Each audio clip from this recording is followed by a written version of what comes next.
Bonsoir Madame la journaliste.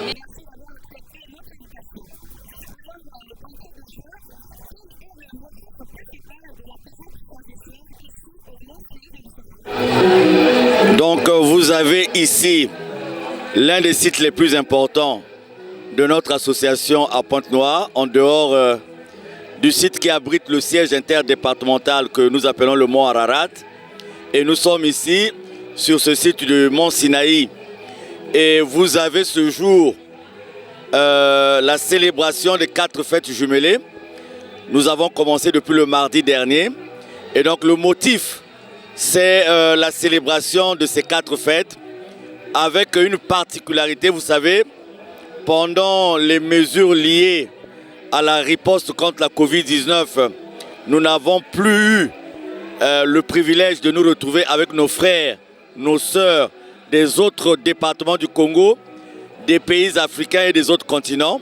Et donc nous avons renoué aujourd'hui à la faveur donc, de la levée de la plupart de ces mesures. Donc nous nous retrouvons ici, encore une fois de plus, j'allais dire, avec nos frères, nos sœurs des autres départements du Congo, de l'Afrique et de l'Europe, puisque nous avons le continent européen qui est représenté.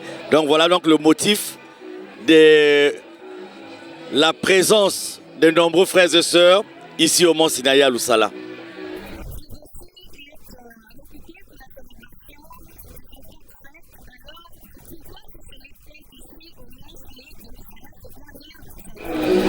Voilà, donc vous êtes au courant du conflit au sein de notre association. Vous avez raison de le dire parce que ces fêtes se célèbrent d'habitude à Kibossi, qui est le siège social de notre association. Il y a quelques mois à peine, nous étions parés pour nous y rendre. Toutes les conditions étaient réunies et vous savez que nous avions été interdits de nous rendre à Kibossi. Et nous avons entamé les démarches qu'il faut. Et jusqu'à ce jour, nous n'avons pas reçu une suite favorable, malgré que Kibossi, qui est le siège social, est une localité où chacun de nous, la plupart d'entre nous, a un lopin de terre, a un chez soi. Et donc, que vous soyez de Luzolo, que vous ne soyez pas de Luzolo, l'accès à Kibossi est permis à tout le monde, réservé à tout le monde. Mais nous sommes respectueux de l'autorité de l'État. Guy-Émile Houphouët-Sétikwabo nous recommande toujours ce respect parce que toute autorité vient de Dieu. Et donc jusqu'à ce jour, comme nous n'avons pas reçu un retour de la part de responsables, malgré le fait que au niveau du chemin de fer Congo-Océan, nous avons versé une somme de près de 17 500 000, eh bien, nous avons trouvé qu'il fallait revenir sur ce site qui nous rassemble depuis que nous n'avons plus la possibilité de nous rendre à Kibossi. La particularité, je l'ai évoqué tout à l'heure, c'est le fait de nous retrouver encore tous ensemble parce que avec les mesures liées à la riposte contre la Covid-19, nous nous retrouvions par section, par département, parfois même par localité simplement. Et aujourd'hui, nous avons renoué avec les fêtes internationales. Donc la particularité, c'est cette réunion, ce rassemblement des frères et sœurs, vous avez vu, venus du Gabon. L'officiant, celui qui officie d'ailleurs, est un frère de Libreville. Nous avons une forte délégation du Gabon. Nous en avons une aussi de la même dimension de l'Angola. Nous avons des délégations qui sont venues de la zone nord de notre pays. Il y a des localités qui n'étaient plus en contact avec nous. Nous avons renoué avec le contact, notamment Sembe, Wesso, Infondo, Pokola, Ongoni, Etumbi, Makwa. Et nous avons l'Italie, nous avons également la France.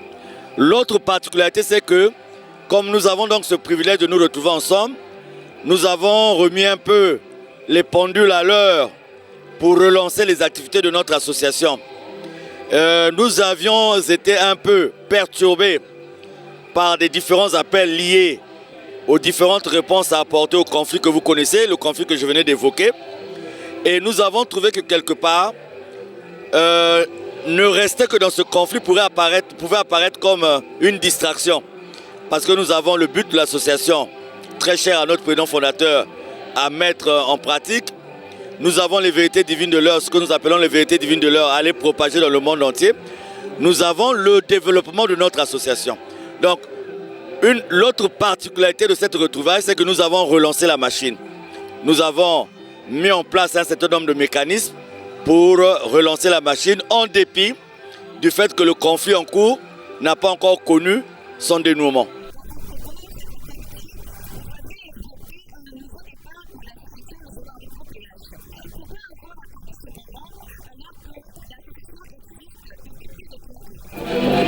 Voilà, c'est pas moi qui le dis. Notre association a un président fondateur, c'est d'ailleurs l'unique président fondateur. Il a fait un constat en janvier 2008 en disant que pendant près de 30 ans, il a fait confiance à des responsables qui pouvaient comprendre sa vision et poser les bases d'un développement concret de notre association, ce qui n'a pas été le cas. Et ce faisant, quand nous avions été commis pour auditer cette gestion, en tout cas c'était catastrophique. Et pourquoi nous avons attendu aujourd'hui? Non, nous n'avons pas attendu aujourd'hui. Vous savez, nous avons un certain nombre de réalisations. Aujourd'hui, vous avez quand même une visibilité de notre association à travers les médias dans lesquels vous servez. Et nous avons un certain nombre d'autres réalisations. Mais il s'agit maintenant d'aller dans le sens des grandes directives données par le président fondateur. Et cela requiert un changement de culture, parce que la culture qui était là avant a empêché le développement de notre association. Donc cette culture était non seulement le fait des hommes que nous sommes et des femmes qui sont dans l'association, mais surtout le fait qu'il n'y avait pas de procédures objectives, logiques, pour empêcher les uns et les autres d'aller à l'encontre de la volonté du maître. Donc c'est ce que nous avons voulu faire aujourd'hui. Et je crois que dans le rendu que vous ferez au niveau de vos médias, il y aura les détails de ce que nous avons fait.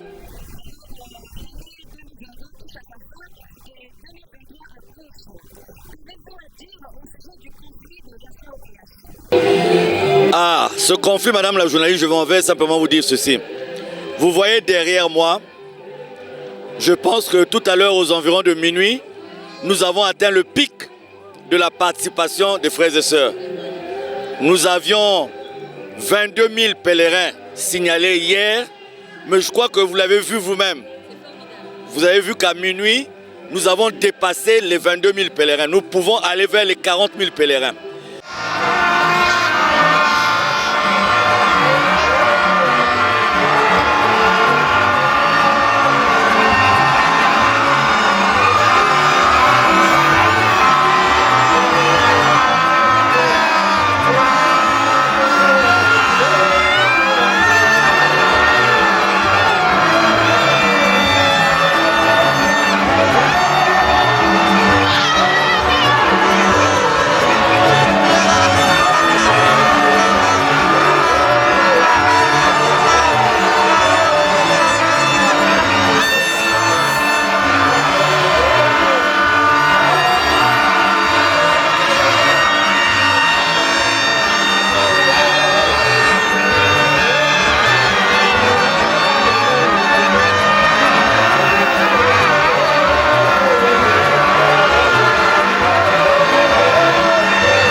quand nous parlons de la mobilisation des frères et sœurs de Luzolo, cela apparaît chez certains comme si on était en train d'embellir quelque chose.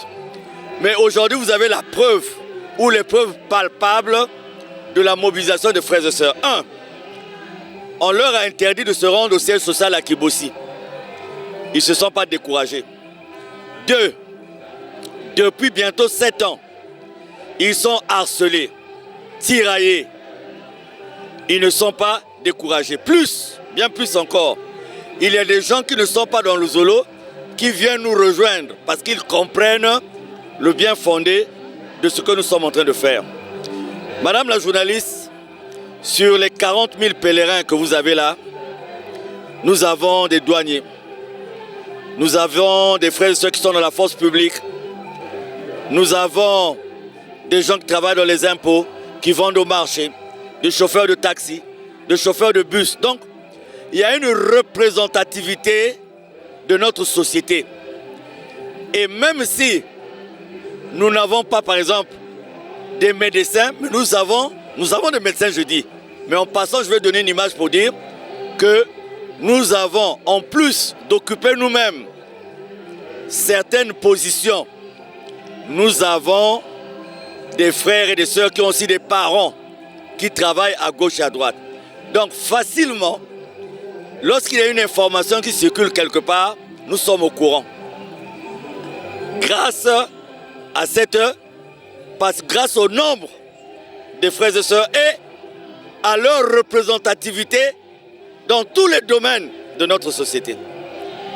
Vous avez là un peuple qui a compris. Parce que madame la journaliste, il faut le dire de façon sincère, il faut le dire de façon directe. Parce qu'il y a un autre schéma qu'on nous colle. On semble dire que nous ne respectons pas la justice. On semble dire que nous n'obéissons pas à la justice. Vous voyez, le peuple que vous avez là, ce sont des citoyens. La majorité, nous sommes des Congolais ici. Et les gens nous posent des questions. Ils nous posent des questions pourquoi? Parce qu'il y a des évidences. Il y a des choses pour lesquelles on n'a pas besoin d'aller étudier, d'avoir des doctorats pour comprendre. Et dans ce conflit de Luzolo, tout est clair dès le départ. Alors, c'est une minorité qui veut prendre en otage toute une majorité. C'est une minorité qui veut effacer de la gestion du fonctionnement de notre association le président fondateur.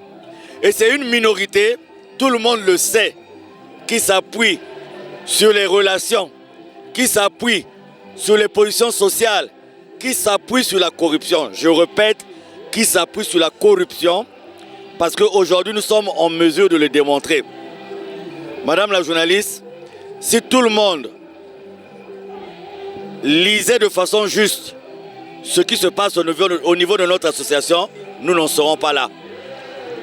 Je ne veux pas rentrer dans beaucoup de commentaires, mais c'est vraiment triste de constater que nous avons des fonctionnaires de ce pays qui plongent dans la malhonnêteté, qui plongent même dans le ridicule. Parce que ce qu'on constate aujourd'hui est triste. Mais nous avons une émission spéciale que vous allez avoir sur votre média parce que nous avons recensé toutes les preuves qui nous disent qu'à un certain niveau de la justice, il y a eu manipulation.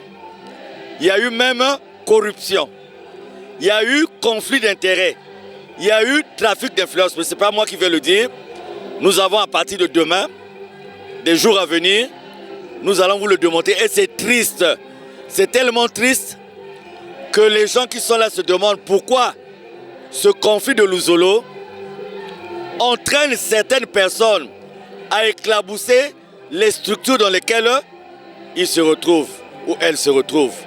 Donc, je crois que ça sera une émission et je demanderai à beaucoup de citoyens de suivre parce que certainement qu'il y a des citoyens qui sont victimes aussi de ce genre de choses. Mais je dis ceci, tous ceux qui pensent qu'en prenant de l'argent, en s'appuyant sur des relations de X ou Y, ils vont arrêter cette grande chaleur, voyez, vous avez le peuple là qui est là. Vous savez, les choses de Dieu, si c'était le cas, depuis Ponce Pilate, on allait arrêter. Jésus, le nom de Jésus, on n'allait plus en parler. Mais malgré Ponce Pilate, aujourd'hui, on parle de Jésus. Donc nous sommes confiants. C'est un peuple qui est calme. C'est un peuple qui a compris. C'est un peuple qui croit en Dieu. C'est un peuple qui dit qu'il n'a pas à lutter, qu'il n'a lutté ni contre la chair, ni contre le sang, mais contre les dominations, les puissances de ce monde. Il n'y a pas une autre preuve que cette présence. Des gens qui sont harcelés. Vous savez, nous ne rentrons jamais dans des bureaux des gens pour aller solliciter des faveurs, solliciter des décisions, jamais. Mais c'est cette force que nous avons en Dieu. Donc nous sommes confiants de rentrer en 2023 avec cette forte assurance en ce qui concerne le dénouement de ce conflit qui ne pourra pas être réglé par un papier. Ce conflit ne pourra pas être réglé par une décision d'une administration, d'une juridiction ou quoi. Parce que c'est un problème de foi. C'est un problème qui se trouve dans le cœur des uns et des autres. Et ce n'est pas un problème propre au Congo. Vous avez la preuve là que l'association est dans le monde entier. Vous avez compris comme ça en termes de cette service